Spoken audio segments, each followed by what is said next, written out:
I'm Sonia Schaefer, author of the Using Language Well series, and I would love to help you determine which book would be the best fit for your student. I'm going to walk you through a series of questions that you can answer to help you find that good fit. You can also download these questions, along with the answers to them, and a complete list of everything that is covered in each of the books of the Using Language Well series.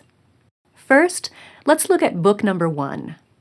If you're wondering whether that might be a good fit for your student, there are basically just 2 questions you need to answer. Question 1. Does your student write on notebook paper size lines? Those are the size of lines that are used for the student to transcribe or write on in Using Language Well Book 1. So make sure your child is comfortable with that size of writing. Question 2. Also, make sure he is comfortable with his reading skills. We don't want to put too heavy of a burden on him, so he's trying to decode the exercises as well as analyze them. Make sure he is fluent. I've put about 3 sentences from some of the beginning exercises of Book 1 on the screen here for you, so you can evaluate. Can your child easily read those sentences? If the answer to both of those questions, writing on notebook paper size lines and easily reading those sentences on the screen, is yes, then go ahead and start with Using Language Well Book 1 and Spelling Wisdom Book 1. The 2 work together. If, on the other hand, you said, no, my student can't write on notebook paper size lines yet, then you might want to look at Hymns in Prose copybooks. Those will take your student from large printing or cursive down to notebook paper size lines, very gradually and gently. If your child could not read those sentences on the screen easily, you'll want to keep practicing with his reading skills. You can either use the Pathway readers, or you could use the Hymns in Prose reader. Now, for those of you who are wondering about Using Language Well Book 2, I have 4 questions for you to answer. The first one is your student at least 10 years old? He'll be doing prepared dictation, and he'll be studying grammar in this book. Charlotte Mason advised that we not start those lessons until the child is 10 years old. Question number 2. I'm going to put a sentence here on the screen. Can your child tell why each punctuation mark is in this sentence? Those are things that are covered in Book 1 and are assumed that your student can do once he gets to Book 2. Question 3. Can your student easily read these sentences? These are taken from the beginning exercises of Book 2.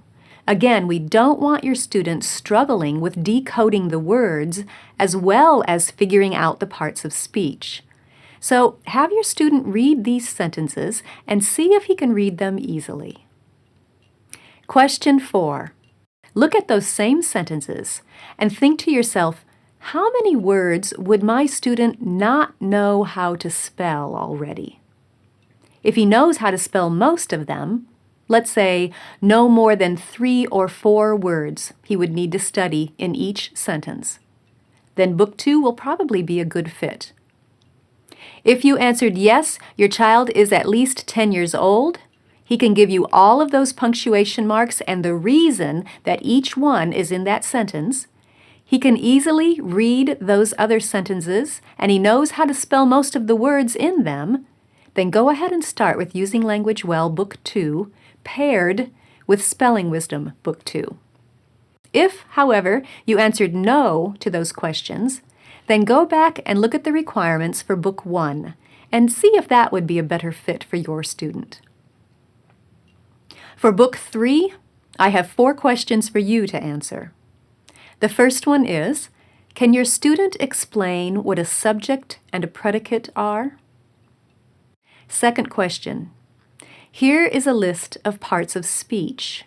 These were learned in Book 2. So if you're going to start Book 3, it's assuming that your student can tell what each of these parts of speech is, or give an example. He can define what each one is and/or give an example of each one. Question 3.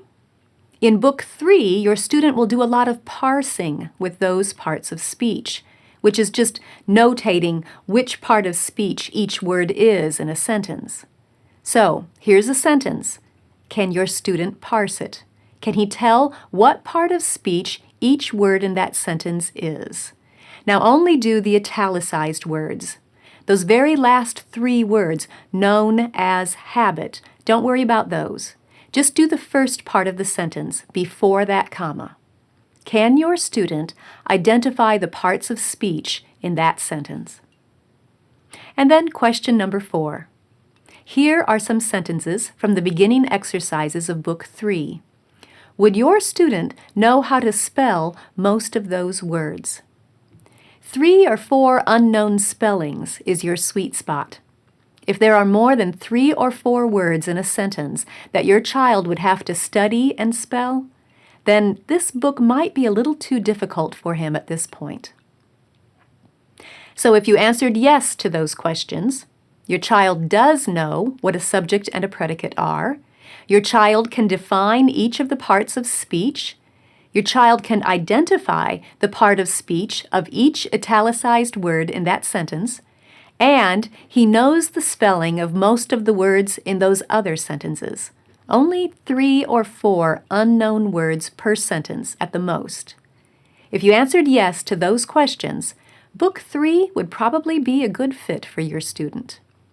If you answered no, I suggest you look back at the placement guide questions for Book 2 and see if that might be a better fit.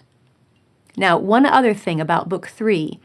If your student has already studied analyzing sentences, if he's already been diagramming sentences, including clauses and verbals like infinitives and gerunds and participles, all of that's included in diagramming, then you might not need to do Book 3. Now, of course, Book 3 does cover more than just analyzing sentences. And it does the analyzing in a simplified way, not using diagramming.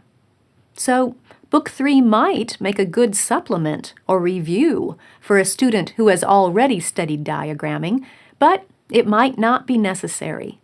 I suggest you take a look at the free sample and see what you think. I hope this placement guide will be a help to you. Be sure to grab the free download of the placement guide. It will have all of the questions that I gave you with all of the sentences, so you can see if your child can read them easily and parse that sentence I gave. And the answers are given in that download as well, along with a complete list of all the points that are covered in each of the 3 Using Language Well books.